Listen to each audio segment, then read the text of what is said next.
Welcome to GoToWebinar, Web Events Made Easy. Very popular, and silver ointments became almost the standard of care in burn centers in the form of Silvadene. Continuing on into the modern era, a true resurgence of the very popular use of silver started to really come in the late 1990s. The new guidelines then issued by the FDA, interestingly enough, were reared up again as they did in the 1930s when silver was placed on the back burner of the market, and no medical claims were allowed on silver during the 1990s as it made its resurgence for a couple of reasons. For one thing, it wasn't really FDA controlled. It wasn't federally controlled. And there were some 5,000 companies in the U.S. and throughout the world making silver, and there was no standard of care. So no medical claims were allowed at that time. Interestingly enough, at about that same time, the World Health Organization and the Centers for Disease Control were beginning to recognize and issue warnings about drug resistance. Methicillin was a second generation of penicillin, and Staph aureus became resistant to it in the late 60s, then prompting the term MRSA, methicillin-resistant Staph aureus. Most people know MRSA, but a lot of people don't know that that's what that stands for.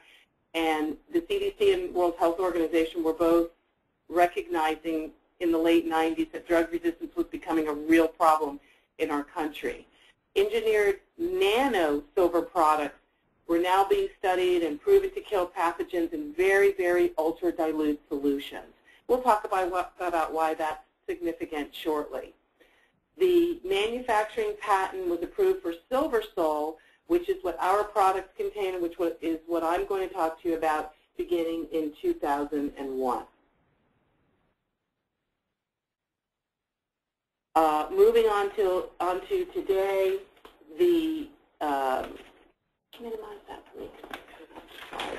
The U.S. government, as well as humanitarian organizations and medical treatment facilities and consumers, all use Silver Sol products throughout the world. The development of antibiotic resistance, which I mentioned earlier, and the increase in the number of strains and the severity of the strains and resistance of bacteria and viruses worldwide have really and truly renewed our interest in silver.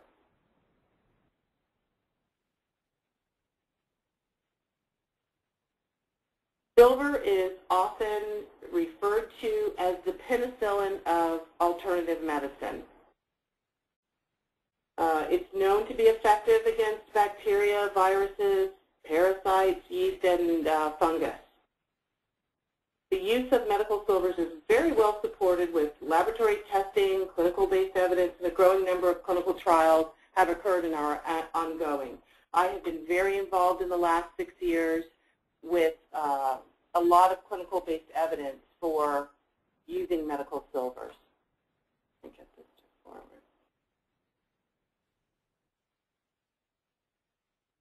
We're having a technical difficulty here for just a second, but we'll get it straightened out.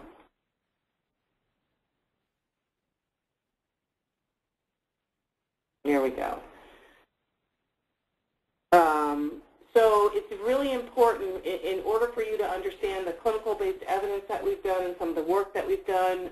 I hate to drag you through this, but it's one of those necessary evils. It will be very helpful to do a quick review of the basics. Again, here, away we go.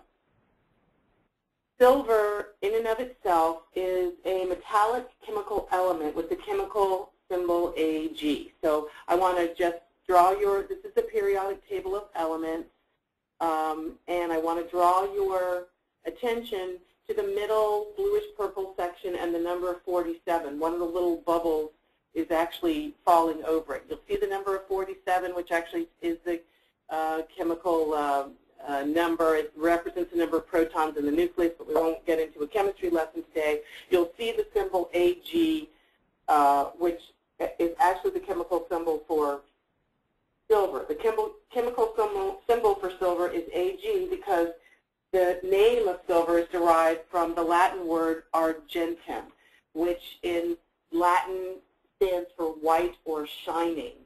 It's just about in the middle of the periodic table of elements. As you can see, there's 103 elements total. It lies at about 47, almost in the middle, with, as I mentioned earlier, an atomic number of 47. This is significant because it helps to identify it as a transitional metal, which describes a little bit about its characteristics. Let's talk about that for just a second. In its most natural form, silver is a soft, white, lustery, transitional metal. What's interesting about silver as a medical tool is it has the highest electrical conductivity of any element in the periodic table. It also has the highest thermal conductivity of any of the transitional metals. That will be significant when we talk about how nanosilver is engineered in a few minutes. It occurs naturally in its pure free form. Let's see if I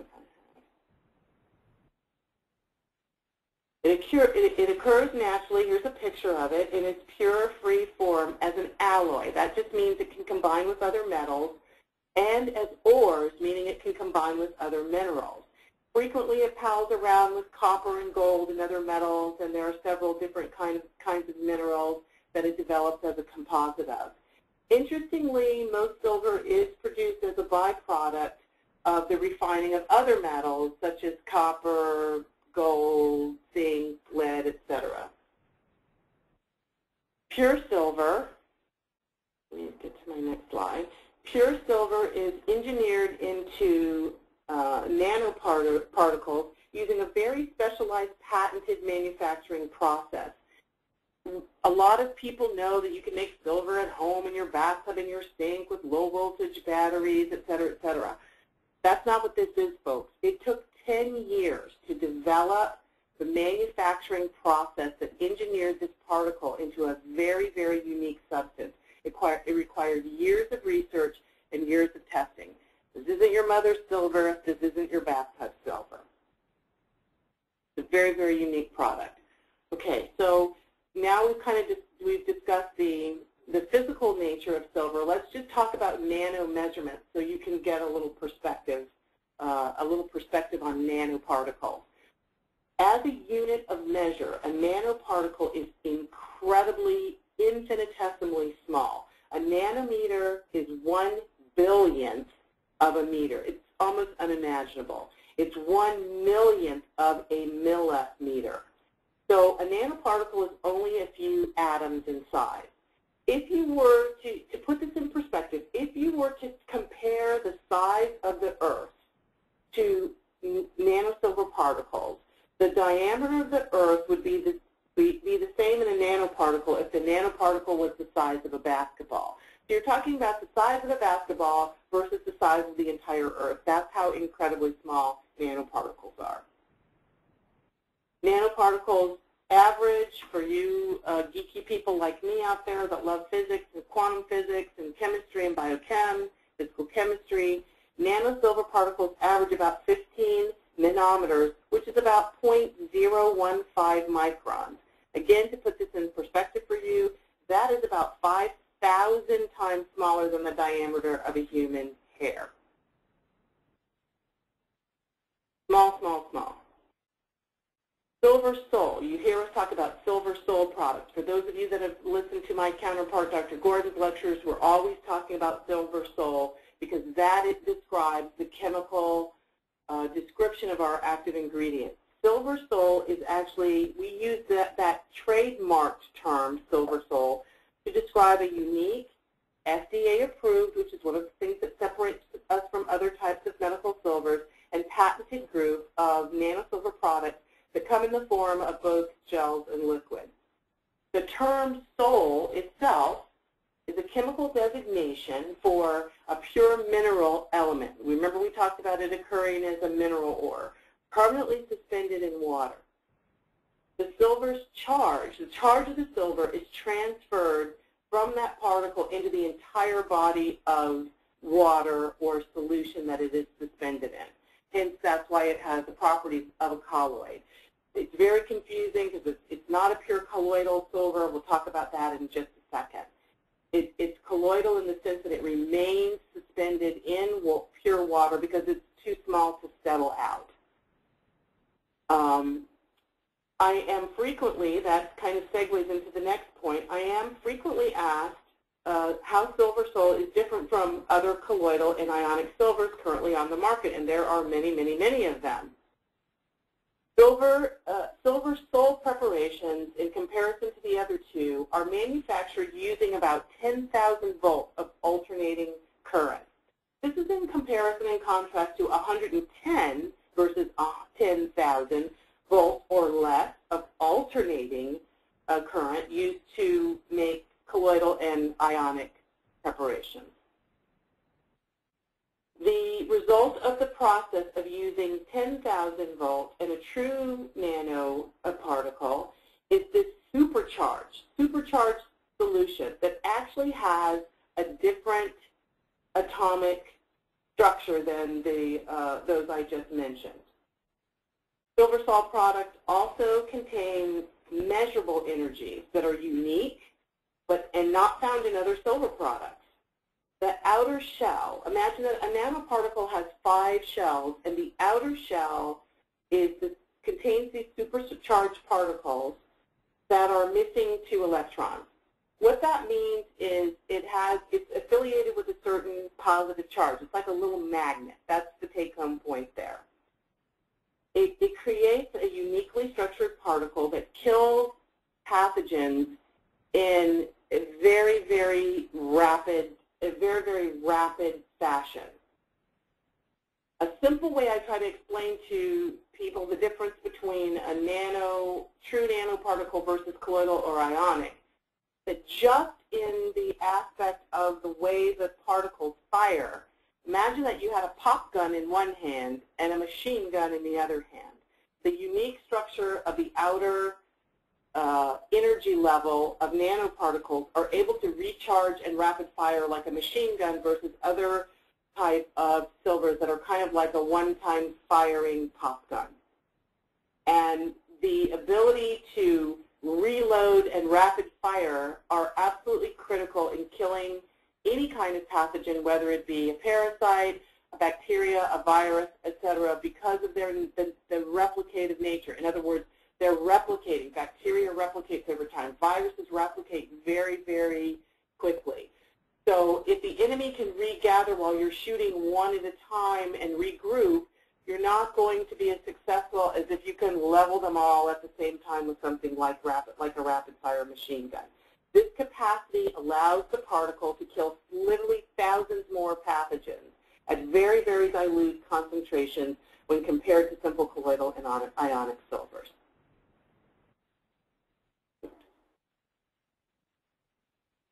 Ionic silvers do carry a charge but have a very low concentration of actual particles.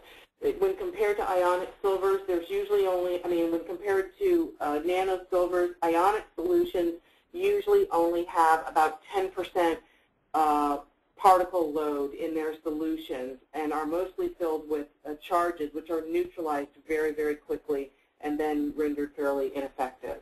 Colloidal silver particles are significantly larger than both true nanoparticles and human cells. This is important because silver sol particles are harmless to healthy cells and small enough to enter infected cells and kill pathogens rapidly. In addition, because of the literal number of particles, because they're so very small and so very concentrated in solution, they produce in mass a very, very large surface area which is capable of magnetically attracting viruses and bacteria.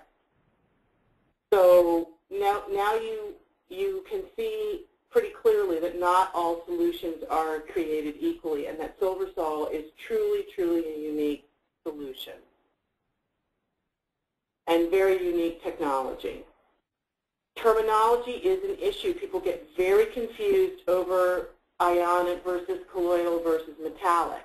I'd like to call nanoparticles true nano because it is a metallic particle in its ability to attract to attract magnetically things like metals do, to conduct electricity, to put out energies that are capable of killing viruses and bacteria. But it also has colloidal properties, and it also has a charge, which means it also has ionic properties. The terminology that either incorporates or uses nano versus colloidal versus ionic is very confusing. And my guess and my estimation is that it's going to remain that way because all those terms are not and never have been used consistently or clearly. And they're not defined in such a way that there's any kind of general consensus on the definition. So it's important to clarify some of these things, understand the chemistry. It's why I take the time to give a chemistry lesson and teach the physical and chemical properties of the silver because it is confusing and so that you'll understand. There are, as a result, many, many differences between all the types of preparations, and the concentrations of sizes and particles can vary greatly. And you'll hear very heated and very compassionate debates about that. There may also be variances in the purity of the solution, which impacts its bioavailability, its effectiveness, its toxicity, etc. Now, that brings to light, I always am asked about Blue People, the Blue Man. Ever since the Blue Man appeared on Oprah, it had a huge impact, and we got tons of letters and emails, so I like to show him. He's here in the bottom right screen, the Blue Man, and he has a condition called argyria. Argyria is the result of the ingestion of excessive amounts of silver, and it results in a skin condition that turns the skin a bluish-gray color. The name of that skin condition is argyria. And I am, as I said, often asked about this since the Blue Man appeared on Oprah with Dr. Oz some time ago. You will also see argyria, this bluing, described as a permanent and irreversible condition. That has always been the case until recently. There's a lot in the literature about argyria, and a lot of people make homemade silvers which aren't pure, which have very high concentrations of non-nanoparticles, and develop this condition. I have recently seen actually several articles describing protocols to reverse argyria. Some of them involve chelation therapies, and I very recently saw one where they have been using laser treatments to reverse the condition of argyria. I just find that interesting, and I haven't had time to research that much yet, but that's just interesting. You will see in the literature that this is a permanent and irreversible condition, but it looks like people are already working on that now. The most important thing about argyria is that it does result from the extreme misuse of very strong silver solutions. It has no other known side effects except for the discoloration of the skin. It is not heavy metal poisoning, but you'll see that in the literature. That is incorrect. And the most important teaching point is that argyria is not caused by true nanoparticles such as silver sol. Silver sol particles do not accumulate in the skin or in the system, in the body, because they're of their tiny size. They're excreted in the body, in the urine, over about 24 to 48 hours. Okay, so that's a lot of information, I realize, and this kind of completes our overview. But I think it's important for you to have that knowledge as we move on to our subtopic for this evening. We're going to spend a little bit of time talking about wound care, which is one of many, many applications of the Silver Sol topical gel. And I like to call this presentation Unwind That Wound. The reason I like to call the presentation Unwind That Wound is actually several-fold. It's interesting that wound and wound are spelled the same and mean very different things that we can relate when it comes to wound care. To unwind something that's wound means to relieve the tension, to make it relax, which is what you need to do to heal a wound without scarring. If you don't treat wounds properly, the skin tents, the skin scars, the skin doesn't rehydrate, reanneal, and repair itself correctly, and you can really get a mess on your hands. Wound care has a humongous impact on the cost of health care, both in America and globally, but particularly in our healthcare system. The current climate for wound care, access to wound care, healthcare costs has got all of us so tangled up. We definitely need to unwind what's happening with access to healthcare in this country. And wounds is a great place to start because it's such a huge cost burden. So I made a little bit of a twist on the title, and we'll literally and figuratively go through and see about trying to unwind wounds and improve wound care using this amazing product. Now, SilverSol has a very broad range of applications in wound healing. And when you treat a wound, whether it's acute or chronic, acute meaning you've cut yourself, you've burned yourself, you've fallen down and skinned your knee, you've had some kind of a trauma. Chronic wounds are things like bed sores and diabetic ulcers and psoriasis, seborrhea, any disruption of the skin that chronically occurs and is not healing well is considered a chronic wound. And it doesn't matter whether they're acute or chronic. Both present a tremendous burden to patients, a tremendous burden to the caregivers of those patients, whether it's family members or healthcare providers, and really the entire healthcare system and society in general. It's something we all need to be concerned about and all need to address. As I mentioned just a minute ago, in light of the many controversies that are currently surrounding the cost of healthcare, it's actually quite timely to educate on both the cost of wounds and the intensity of care that's required to heal them. Currently, in this country, there's no question we're experiencing increased demands in an aging population. A lot of this healthcare reform and all the debate over healthcare has to do because of the burden that is being placed on the healthcare system by Medicare. We're also facing pressure to control healthcare expenses, whether you're a Medicare patient or not. And emerging, new technology, the emergence of new technologies such as SilverSol is finally expanding the choices that we are going to have available not only to healthcare providers, but just as importantly to consumers.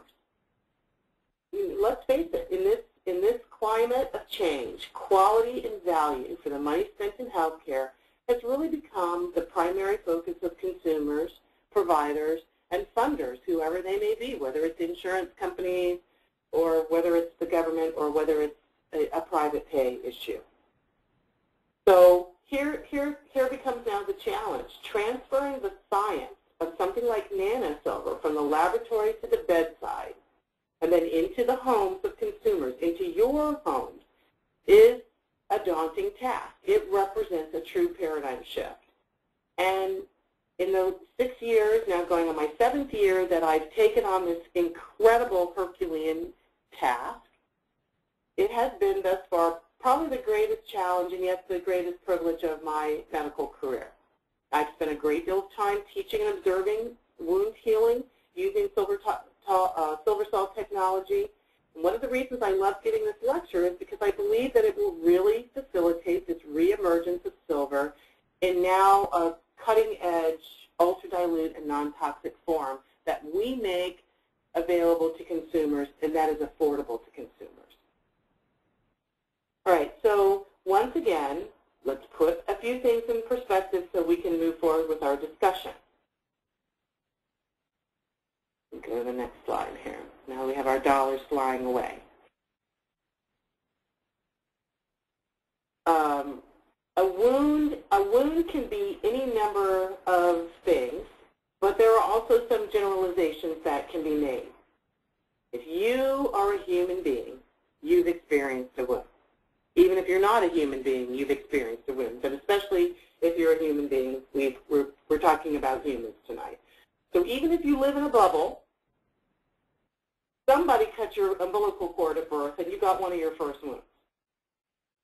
Wound care, I'm a little bit ahead because it was shown on the last slide, but wound care incurs both direct costs, which would include things like those of the treatment, the cost of treatment itself, labor-associated expenses, the person who's taking care of you, and the supplies, as well as indirect costs such as loss of wages, lost time from work, loss of productivity, et cetera, et cetera. Then there's also the intangible costs, which I add in because it's a fact of life. Pain and suffering are intangible costs that also get factored into the equation. What concerns me is that sometimes we spend so much effort assessing the financial impact on the provider, the insurance companies, the facilities, and the government that we overlook the critical issue of treatment costs, and that's those that are being passed on to patients and their families. So as you will soon see as we go over some of the data I've pulled for you, and the thing that's so frightening about this is it's just a tiny sampling of the cost of wound care. This is by no means comprehensive. And in fact, you have to dig a long time just to find figures because I think people don't really like to gather up these statistics. And so you have to look really, really hard to even find a sampling. This is by no means comprehensive. It's just a sampling to show you the astronomical cost and the full economic burden of wounds. It's truly mind-boggling. And I would just add one more caveat to that, that any analysis of the cost of wound care, is really not, is incomplete without evaluating whether or not wounds may have been prevented. This is one of the things David was bringing up at the beginning of his lecture. We better start thinking about prevention, guys, because the cost of health care is clearly out of control. We don't really have a great solution. And prevention, which hasn't been well supported by the insurance industry, is more important than ever. That is all about education to consumers. And that's all about what we're doing tonight and all about what Building Strength Webinars is really, really helping us support and deliver. Okay, having said that, the annual cost of treating wounds in the U.S. is in at least the tens of billions. Chronic wounds affect about 6 million patients per year at a cost of $20 billion. Now that is a 2002 figure, and those figures were collected by an agency that no longer collects those figures. I'm just interjecting here, but that probably wasn't accidental. And I would guess that the epidemic spread of MRSA has significantly increased that number, but that is a 2002 figure. Gunshot wounds cost the nation about $2.3 billion a year, just gunshot wounds. In 2002, the estimated annual cost of post-surgical infections from wounds was $6.7 billion. The annual nationwide cost to treat MRSA-infected wounds is estimated to be between $3.2 and $4.2 billion. The list is far from complete, but I'm sure you're getting my point. And to be honest with you, don't think the high dollar stuff is all that matters. Those falls off of skateboards, burned yourself on the stove, bug bite, hammered your thumb, cut yourself on the mini blind stuff, is just as important when it's you or your family. So SilverSol products will effectively treat all kinds of wounds, whether they result from abrasions, burns, trauma, rashes, any other kind of skin conditions, lacerations, sunburns. The list just goes on and on. I do want to make a designation here, and I do want to have kind of a laugh with Sherry because she was warning about the pictures. When you're a doctor, sometimes you forget that the things that look ordinary to you because it's what you do for a living sometimes freak out the people that you're lecturing to. So we opted to take some of these pictures of wounds. They were a bit gnarly, and I did get some email and some feedback on those. So I've opted to let your imagination be your guide on this and not have people fainting in their living rooms. But they're impressive. And in our new website, we will, in the near future, find a way to kind of sequester those so that you're not forced to see them, but so that if you would like to see some before and after wounds, before and after the treatment of SilverSol, you're able to access those. I want to just separate out a couple of things to stay within government guidelines. The government is very, very picky about the way things are labeled. Silver Sol products will very effectively treat many, many types of wounds. I want to share with you what we're actually doing versus what the FDA permits us to use as a label, again, so you are not confused. The FDA labeled indications for the use of wound dressing gel are for the topical management of minor cuts, lacerations, abrasions, first and second degree burns, and skin irritations. I list that because that is literally what verbiage is approved for us to use. Now, I would like to go through then what we're actually treating with Silver Sol, and we've done so since the 6 years that I've been gathering clinical-based evidence and actually putting my hands on patients with nurses, with other doctors, with patients, etc. As we spoke earlier, abrasions, that's a scrape. You fall off a skateboard, you fall off your bike, you scrape your arm on the side of the dock, et cetera, et cetera. Burns, including sunburn. Silver Sol is wonderful, wonderful on a sunburn, especially if you mix it with aloe vera gel or aloe gel.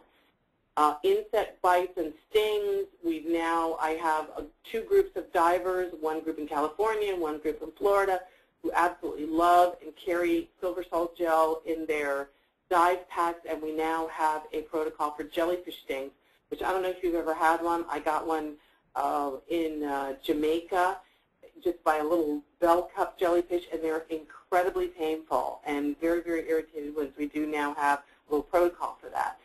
Rashes and skin conditions, including psoriasis and seborrhea, poison ivy, some forms of rosacea. I like to kind of put that into perspective because rosacea, which is a reddening of the skin and not life-threatening but horribly embarrassing and painful for lots of patients, is got about as many causes as it does forms.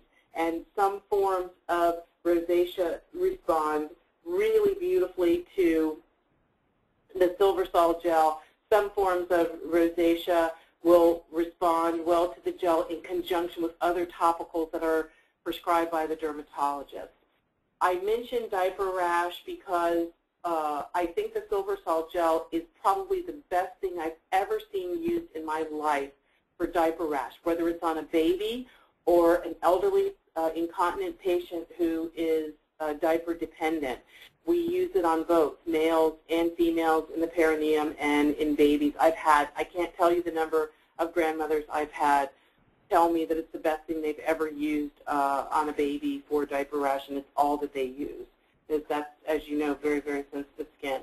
Cellulitis has responded absolutely beautifully to Silver Sol gel. A lot of times I find that cellulitis develops in our older patients because they're immunocompromised in other ways.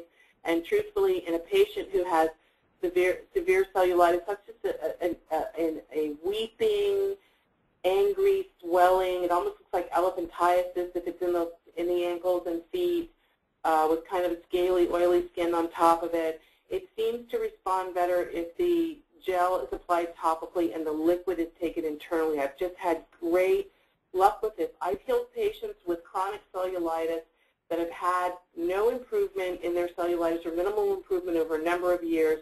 We've cleared it up in as little as 6 to 8 weeks completely using a combination of oral and topical therapy.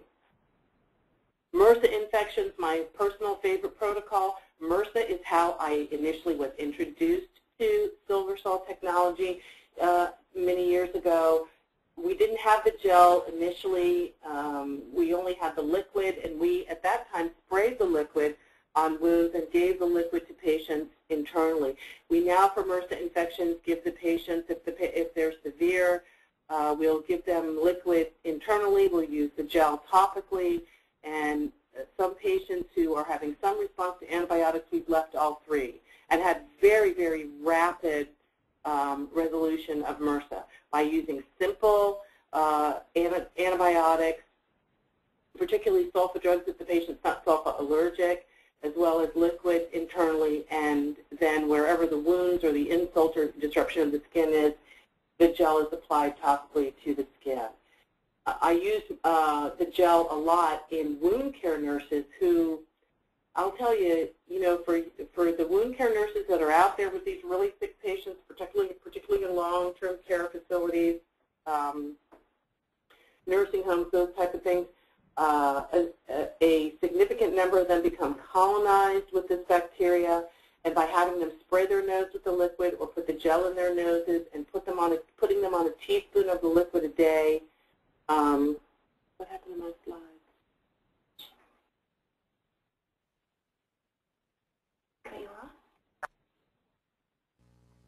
I lost my slides.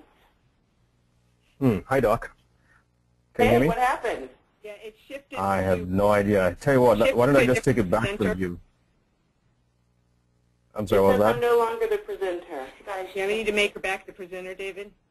Okay. Yeah, let me try that. Hang on just a minute. Sherry, are you there?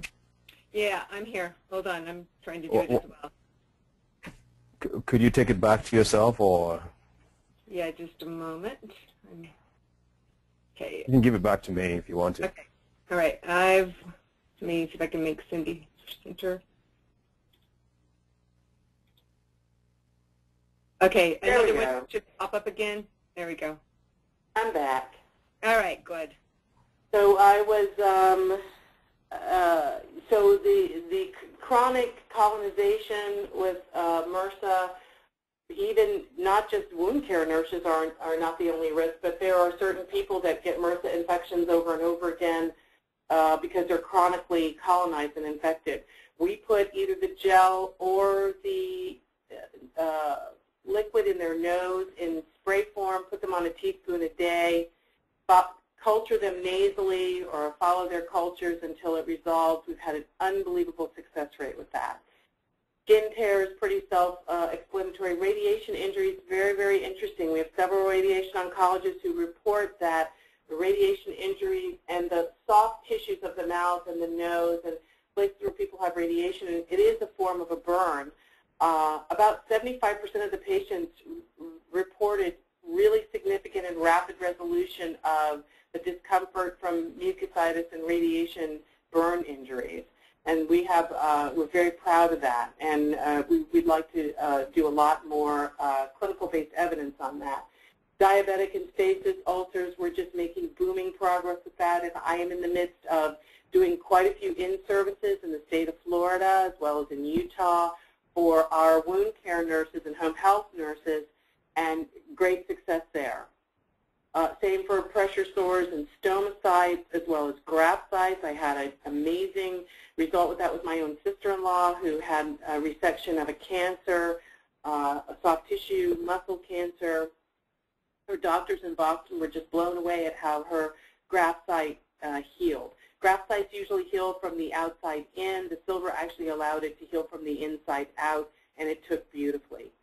Surgical incisions, pretty remarkable. When we travel to trade shows, our before and after banner is actually one that shows an immediate post-operative wound which was completely closed without much of a visible scar, without really getting really close to it in 7 days. And I anticipate that eventually you will not be able to see that very well. People ask me about keloids all the time. We're trying to look at that very carefully with our tattoo work. We are going to start to work extensively with people getting tattoos, which, by the way, Dr. Eaton is not crazy about, but what I am crazy about is that people are going to get tattoos because I think it's a health issue, by the way. That's my fear. That if people are going to get tattoos, we would like for them to use Silver Sol gel as a standard when they get them so that they don't get infections. Our work right now is with a very interesting woman that we met at a medical meeting who works for 4 plastic surgeons whose specialty is actually tattoo removal. And she explained to us the process of removing a tattoo so that the ink comes to the surface and the tattoo resolves, and apparently it causes very severe scarring. Since she began using the silver salt gel in the process of tattoo removal, she's absolutely shocked at the resolution of the scar and what little scar is left when the silver salt is placed early in the game. I'm hoping to maybe get some keloid data for her on that. That's not something that I have enough numbers to really report on yet. It seems to improve healing in keloid formers, but you'll have to stay tuned for that. Let's see what we have on the next grouping. Oh.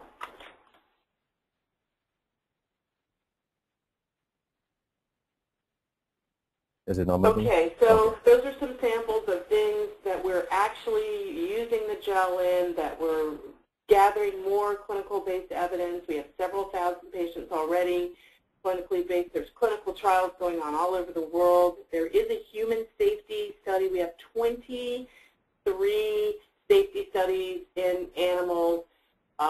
It's so in order to prove how safe it is for humans, we started a human safety study on the 1st of November at the University of Utah. I anticipate that it will be done by the end of June, and I'll be proud and happy to report that data in the near future. So things that I want you to know about silver salt gel, and just a little bit of a review. It's very clearly one of the best skin and wound care products on the market today, bar none, bar none. The gel form, just as the liquid form, which we've talked about in the past, I know for some of you this is new, but it has the same extraordinary ability to kill the pathogens and infect and complicate infect and complicate wounds without any toxicity. And I'm always asked about this, so I want to mention a couple of things. The liquid is literally a suspension of pure nano silver particles in sterile water. The gel is made from a carbomer, which just gives it viscosity, thickens it, and triethanolamine, which is it's a food quality gelatin that's made by Dow. If you squirted a whole tube in your mouth, it would not be non-toxic. It would not be toxic. If children get into it, it's not toxic. It won't hurt them. It's interesting because one of the biggest uses for wounds and wound care that we use the gel for is for nurses, business travelers, ourselves, when we touch patients and we travel and we dress wounds, is to put it on your hands, because it will leave your hands surgically sterile from bacteria, which you should put on your hands even if you're wearing gloves to change wounds, and to just keep your hands sterile in general. This is in contrast to these alcohol-based hand sanitizers, which are everywhere, which are actually quite poisonous and quite toxic. There's a lot of articles out there about that. Not really a problem for an adult, but if you keep that in your home and a child gets a hold of that and gets that in their mouth or in their system, they can get pretty sick. That won't happen with silver salt. That brings to mind the second point that I mention this because I'm often asked if the gel will be harmful if the wound is still open to the bloodstream and it gets in the wound. The answer is no, for the reasons I just mentioned. If it gets into the bloodstream, the particle is very small, it's non-toxic, it passes out of the body and is excreted in 24 to 48 hours. So it's safe for all types of wounds and skin conditions, and the sooner it's applied after the initial disruption of the tissue, the faster and more efficiently it will heal. So when I say that, what I mean is, for instance, if you apply silver salt gel immediately after you burn yourself, let's say you burn yourself on the stove, it will neutralize the radiant energy because of its ability to absorb energy, and you won't develop a blister or severe pain. You just won't right away. It's actually pretty amazing. If the burn has time to penetrate the layers of the skin and it turns red and you develop a blister and it discolors, silver salt will still heal it, but you'll have pain, you'll have a blister, you'll have those kinds of things. Whereas if you keep it in the kitchen, you burn yourself, you scrape yourself, you cut yourself, you put it on your hands right away, the healing is actually quite rapid because you're not making a wound that has to be unwound. You have a fresh wound that the collagen and elastin and stem cells can be stimulated and healed very rapidly. So timing is really important to the amount of suffering and discomfort you'll feel when you're using Silver Sol gel. It is a water-based gel. It's used for moist wound care management, and it can also be used for scar care and for skin care and scar healing. Okay, let's just, as we wrap up here, just a couple of more things. Let's just quickly review the directions for applying the gel. Always wash your hands with soap and water before you touch a wound, because there's always bacteria on your hand. If you choose to do so, actually put some of the gel on your own hands. It will give you sterile, clean hands to work with, and we do that all the time. Carefully clean the wound using soap and water or some kind of appropriate wound cleanser. Squeeze the gel onto a clean applicator. You can use a tongue depressor. You can use a gauze dressing. You can use anything that's clean. And cover the wound liberally. I mean, I usually try to leave about 1/4 of an inch or so, just because it sinks into the skin very rapidly, and if a little bit of coating stays on the top, that's great. It provides a barrier and will continue to sink into the tissues of the wound. Cover the gel if needed. If you don't have to, don't cover it, but cover it if you need to with some kind of a secondary dressing. Wound film, gauze, some kind of non-woven adhesive. You don't want something too woven because the gel will absorb back into that. Okay. Changing the dressing. When you go to change a dressing that you've been placing Silver Sol on, carefully remove the secondary dressing, clean the wound if you need to, and follow the previous instructions that I just gave you to reapply the gel. Frequency is something I'm asked about, the frequency of use. The gel should normally be changed every 24 hours. However, the frequency will depend on the type and condition of the wound. It will also depend on the health of the patient. People that don't heal that well, diabetics, the elderly, smokers who have chronic obstructive pulmonary disease and emphysema, will probably need 2 times a day dressing changes, but typically it's once a day. Store the gel at room temperature. It's stable to pretty high, pretty low temperatures. I want to say it's stable to beyond 120 degrees Celsius and to freezing. But you want to just store it at room temperature. That's the best way to store it. I always like to remind everyone to be alert for the signs of wound infections, no matter what you're using. Nothing is perfect. And whether you're using Silver Sol or Silver Sol and a combination of antibiotics, just be alert for the signs of wound infection. Pussy or cloudy fluid draining from the wound, increased redness around the wound, extreme tenderness around the wound, increased pain or swelling 48 hours after the wound has occurred, the onset of fever, or if the wound has not healed within 10 days from the date of injury or 10 days from the onset of treatment.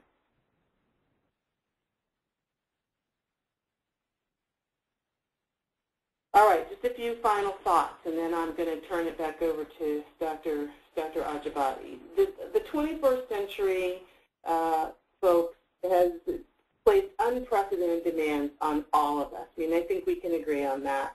It's placed demands on us to find and provide quality care and somehow find a way to maintain cost effectiveness.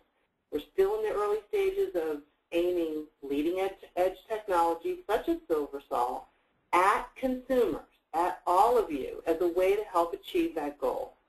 We are going to unwind wound care from astronomical and unsustainable suspense, from pain, from suffering, from the sense of aesthetically closing the skin, fighting bacteria, fighting infection, staying healthy. And we're going to do it by increasing our focus on education through programs just like this one provided by Building Strength webinars and Dr. Ajabati and Sherry. We're going to continue to introduce and monitor evidence-based guidelines and develop our best practices and share them with all of you. So I hope this encourages your use of silver sol in your quest to stay healthy and be healthy. Please remember that silver sol products do not develop bacterial resistance because of their mechanisms of action, which we discussed earlier. Doctors and scientists from all over the world have tested and validated these products, and it's an impressive lineup. I meant to make a slide listing, there's so many now, it's hard for me to keep up. It's just off the top of my head. University of Pennsylvania, University of Arizona, Arizona State, UC Davis, Brigham Young University, University of Utah, 3 independent laboratories, 2 FDA and EPA laboratories, the Veritas Biopharma in Mumbai, India, a government laboratory, the government laboratory in Singapore. It just goes on and on and on and on. You are not going to see this in other silver products. It's why I lecture silver sol. It's why I've worked with these products for 6 years, because they've truly done their homework. Hundreds of studies and tests have been completed. The human safety data, I'm really excited about that. That's unprecedented. Will hopefully be done this summer, and we'll be talking about that in the near future. And I think Taylor has made a slide for me showing that that a 20% discount will be offered to all of our webinar guests until the 14th at midnight.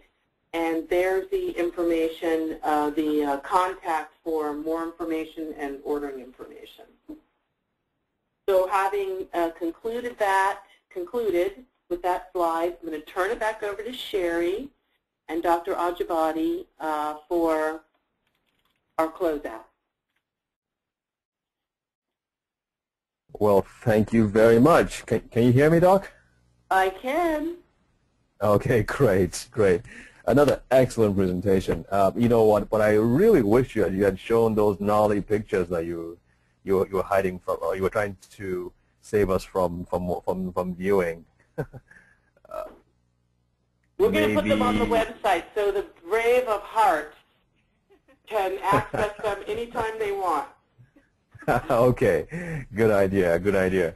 And you're giving us giving all the viewers a 20% discount. That's very generous.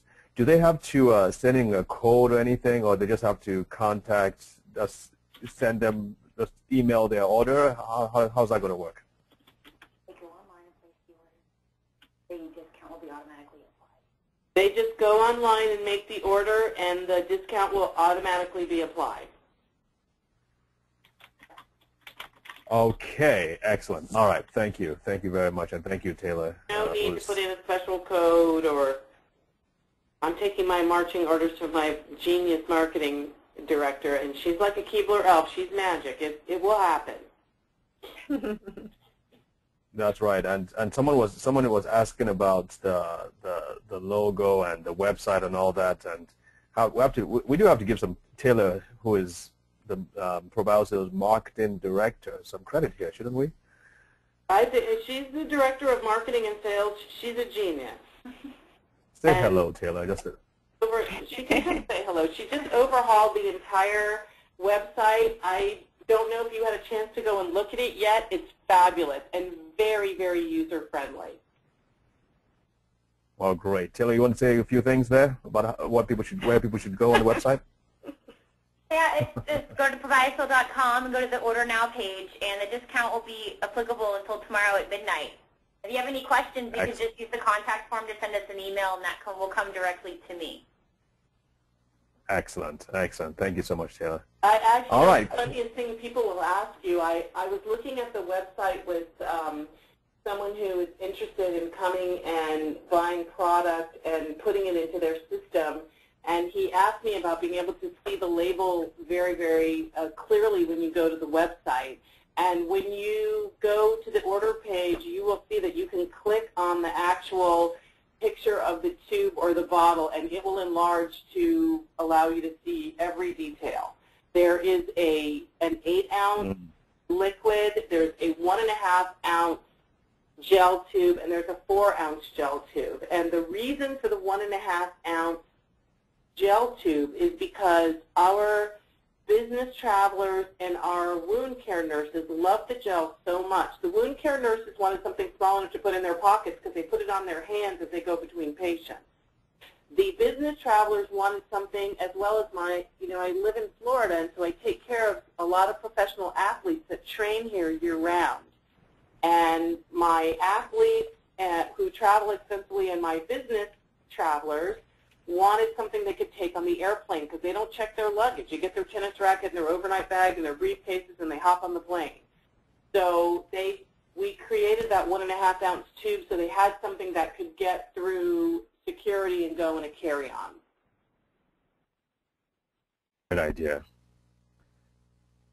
And that is for the gel, and obviously the liquid itself comes with a small. Yeah, the liquid only comes in one. The liquid only comes in one size. That's the 8 ounce. There are multiple applications for it. We have 4 pages of applications for the gel, for the liquid. I'm sorry, and 3 pages of applications for the gel. And when you go to proviasil.com, there's a drop-down menu with a PDF file that you can print out for yourself, so that if you have a sinus infection versus pink eye versus the stomach flu, a cold, swine flu, whatever it may be, you can actually look up what dose you should take. Well, that would be very helpful. Now, which part of the website is it? Where would they find that? Let me let Taylor explain that because she's got it pulled up. Tell them where to go to find that drop down. Or the directions. Oh, it's on the products page. And it's a PDF form for directions. If you go to the product page, it says directions for use, and there's a little PDF symbol, and it says direction for use, like right on the product page. You just click on it, and then it shows you the 4 pages or 3 pages, and then you just click print, and it will print out for you. They're highlighted, and then there's a conversion. I put a conversion table on the back pages because people ask me all the time, well, how many teaspoons in a tablespoon, and what's 30 cc's, and what's, there's a whole conversion table on the last page.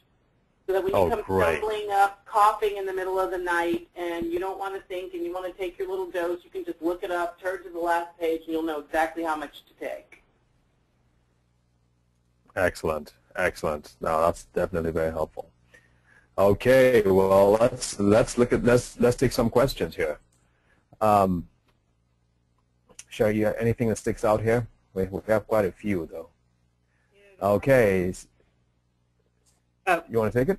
Well, one of them I thought was interesting about, it says, has the pharmaceutical industry tried to stop this product from being used? They've tried to buy it. They've tried to stop it. They've tried to say that it will give fish 2 heads and poison the waters if the whole world takes it, and then peas at the same time. They've said they've tried everything. And here's what's interesting about that. We are FDA approved. We are FDA labeled. We are EPA tested. We are FDA tested. They did not succeed. And one reason that we chose not to make it a combination effort is because we're trying to keep it very, very affordable to the consumers. So it's not a biopharma industry product. You get too many layers of people. And because of that, we don't spend millions and millions of dollars on ad campaigns and cute commercials and things like that. It's a high-touch, highly educational campaign that uses as a tool things just like building strength webinars in order to promote consumer awareness. That's great. We don't give away pins that say Proviasil. Do you give us free meals or anything? I mean, we're like being one of the vendors now. You should take us on a cruise I'm not trip going or something. to golfing with little silver golf balls that look like nanoparticles. Sorry. Okay. Someone says, Really, David, you know, I'm kidding, but part of our paradigm in developing these products was to get it directly to consumers through education and training and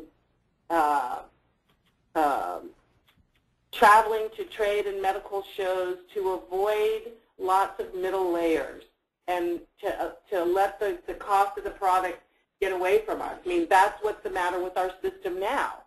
You know, a Tylenol, by the time you get it through a hospital system, goes from 7 cents to $42 because there's so many people in the middle layers. We really are trying to stay away from that, keep the product affordable, and the consumers and the patients really, really appreciate that.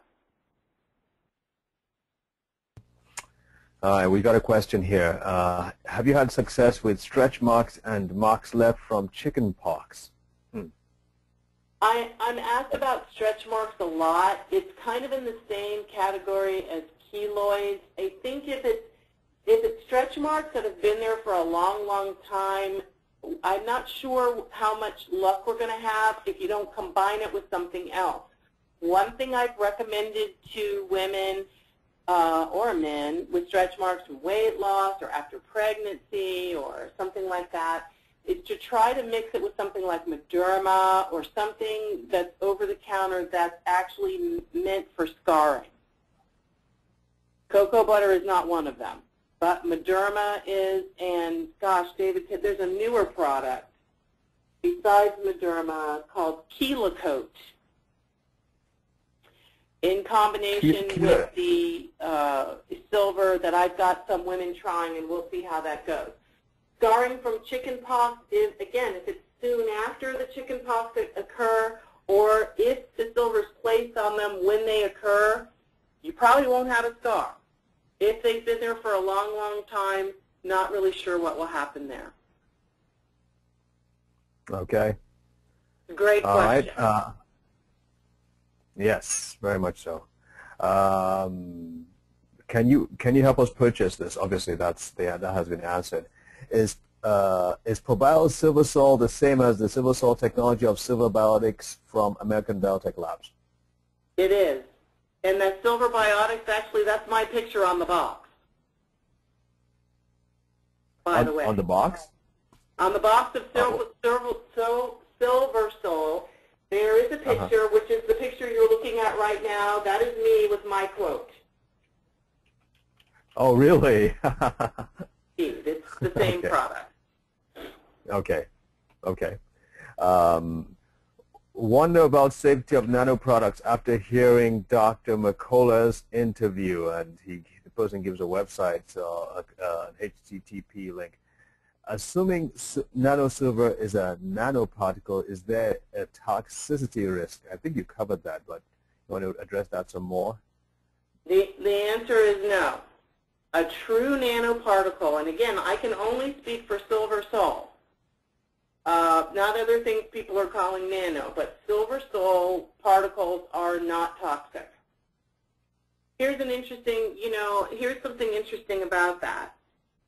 The lowest amount of, boy, I wish I had this in front of me so I get the units right. The lowest amount of silver ingested that caused argyria, which I talked about earlier, was in somebody who actually had a compromised renal circulation, and it was something like 900 milligrams. To do that and that's fairly low. This was a person that was compromised. To do that equivalent of that with Silver Sol, you would have to take over 300 times the dose every day for like 10 years to even get to 900 milligrams. Wow. The chance, it's just not toxic. And I think this is kind of interesting. The EPA study on it. A spill ratio is what amount of a substance is spilled requires you to have a hazardous material plan in action. Let me give you an example. The spill ratio of Clorox is 3 gallons.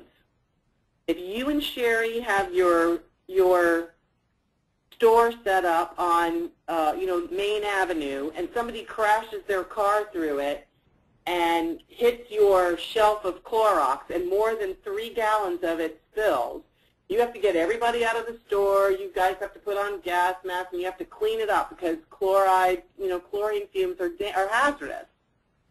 So the spill ratio of Clorox is 3 gallons. The spill ratio assigned to Silversol is 1,111 gallons. I have no idea how they came up with that number.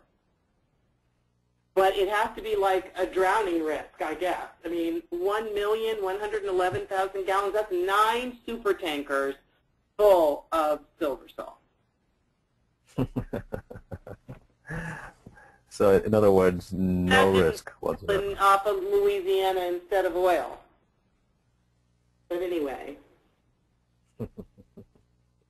Well, it's amazing something so powerful can have no risk whatsoever. I mean, you would think, Cindy, that people would be rushing to get all these products and stocking them up, for Pete's sake. Well, let me tell you something amazing. It's amazing that people don't know, in general, that this is a substance that's been used in medicine for 4,000 years. Think about that. Mm-hmm. Mm-hmm. Anyway. Anything else, Sherry? What else do you have for me? Okay, is there a shelf life? There's 2 answers to that question. There's a shelf life incurred by the FDA EPA. Is there a true shelf life? No.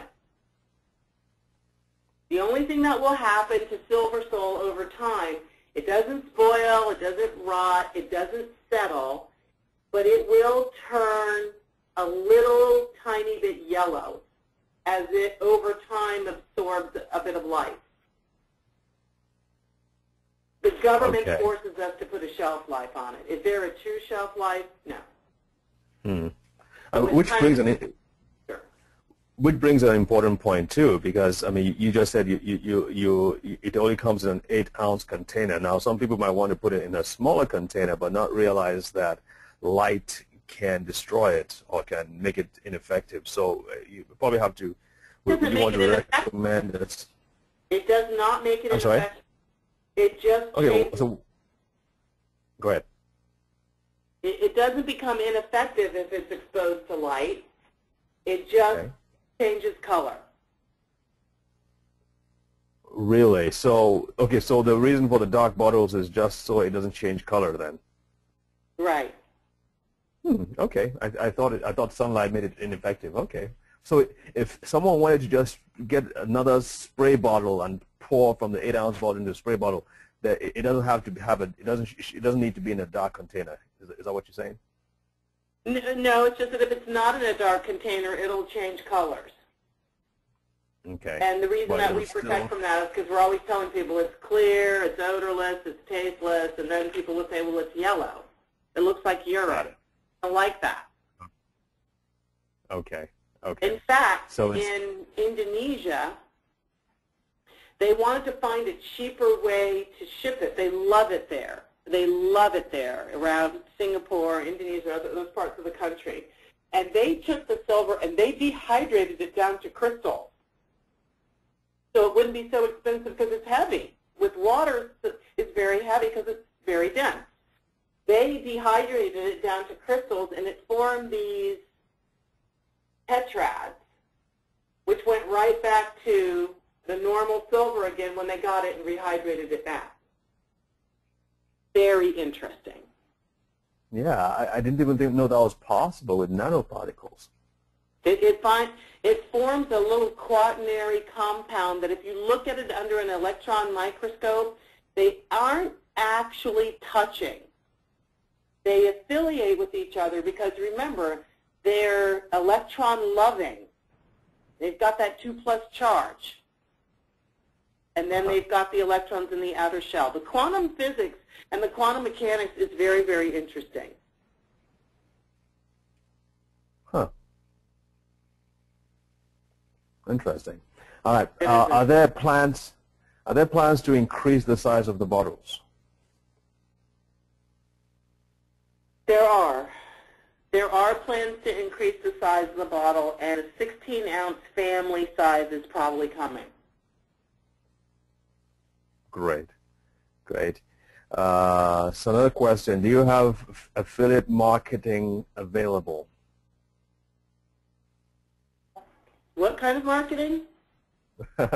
It's affiliate marketing where you kind of like you share the commission around. It's not like multi-level, but people can help sell your stuff through their websites. I mean, your brand and your information through their websites, and then there's a commission that's given to them for the sales they make. They call it affiliate marketing. Yes, Well, what we do is we do allow people that are interested to write to us, and it's not really an application, but just state their interest. We are really, really, really picky with our network, and we do have what we make ICAs with those people. We do independent contractor agreements and pay commissions. But we accept, we protect people's regions and networks, and we're pretty picky. Because I'll tell you, the first year that Taylor was with me, now that I have this genius marketing and sales person, they came flying in stacks. So we're always happy to entertain and see if it's an underserved area that we can possibly work with. We use independent contractor agreements and commissions for those. Got Since it. we are So the if medical people marketing arm for American Biotech Laboratories. So who would this person need to contact if she wanted to find out more about that? That would be Taylor. Okay. And Taylor again, They can contact her right through the website. They should leave a phone number or email address or however they want her to contact them. And there are just certain days of the week that she works on those because we get a lot of them.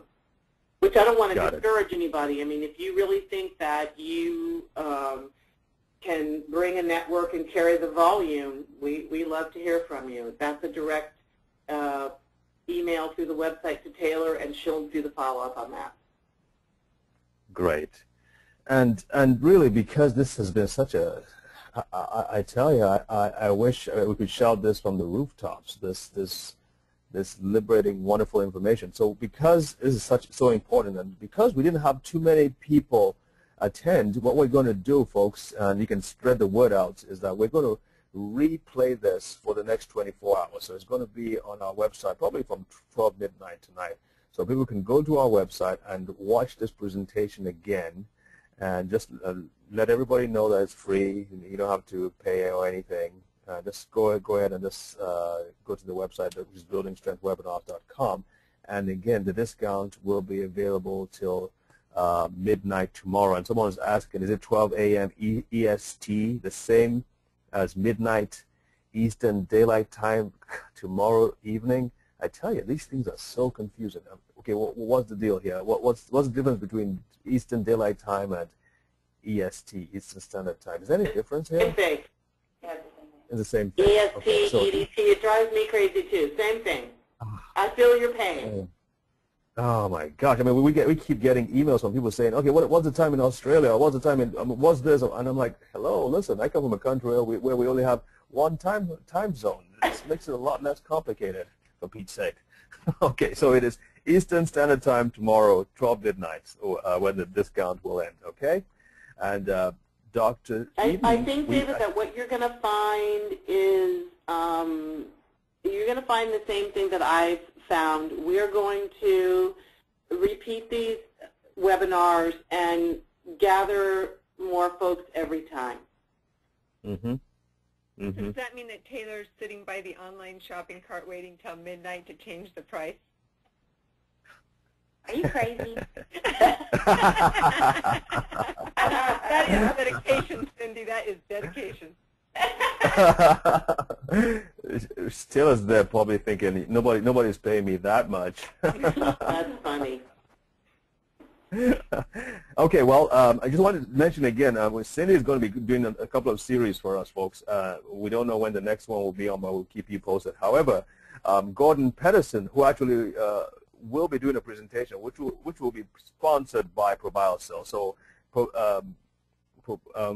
he will be doing another presentation on Tuesday. So if you want to know more about it and other applications, although Cindy, of course, has done a tremendous job with the wounds, Gordon will probably talk about other Gordon's topics. very good too. Gordon and I have done a couple of DVDs together. We collaborate a lot, and he's a joy to work with. I love this.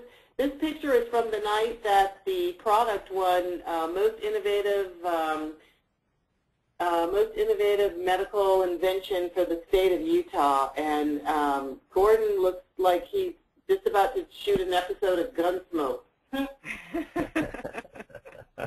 Love that picture of him, and I love teasing him. But, you know, they've won for 3 years, Best Medical Innovation for 3 years with this product. You're kidding. Wow. I'm not kidding. Well, I mean, when you think about Utah, you think about the nutritional breakthroughs that are located. They went up against Mona V. They went up against some big players. Oh, my goodness.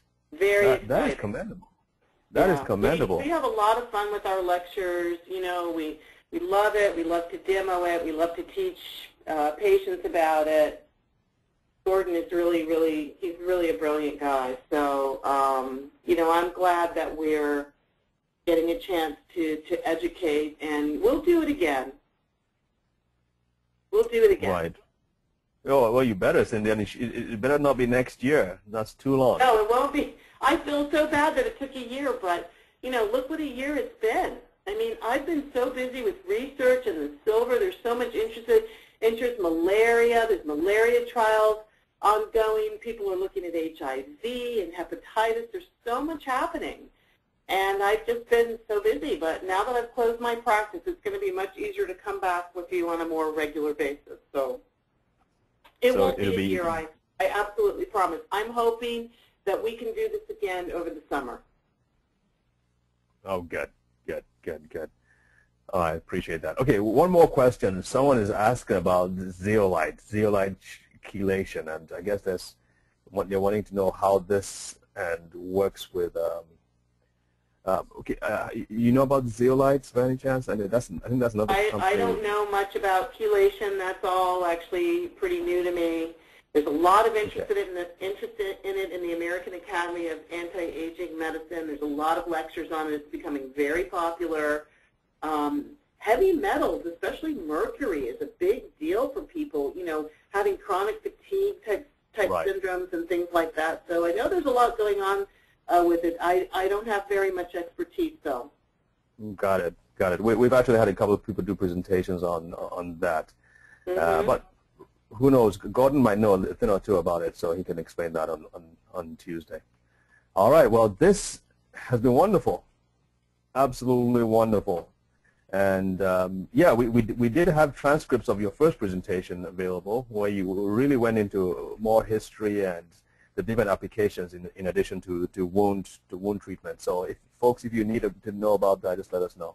Like you need to get some more. I kind of flew through the history this time, but I hope I touched on enough to just make some points and teach about it. So it's hard to put it into an hour. There's just a lot to talk about. Right. Well, we'll have you back. All right. Sherry, anything you want to mention before we close tonight? I don't think so. So just a reminder that we will be putting the recording of this on our website for people to watch who weren't able to make it. And thanks again for everybody who attended, and thanks to you, Cindy, as well, and Taylor. You're welcome. That's right. Enjoyed it. Thank you, Cindy. Thank you, Taylor. You're All right, folks. This has been a great night. Send in your emails and your questions afterwards if you need to. Take care. Have a good night. God bless. Good night. Bye. Bye.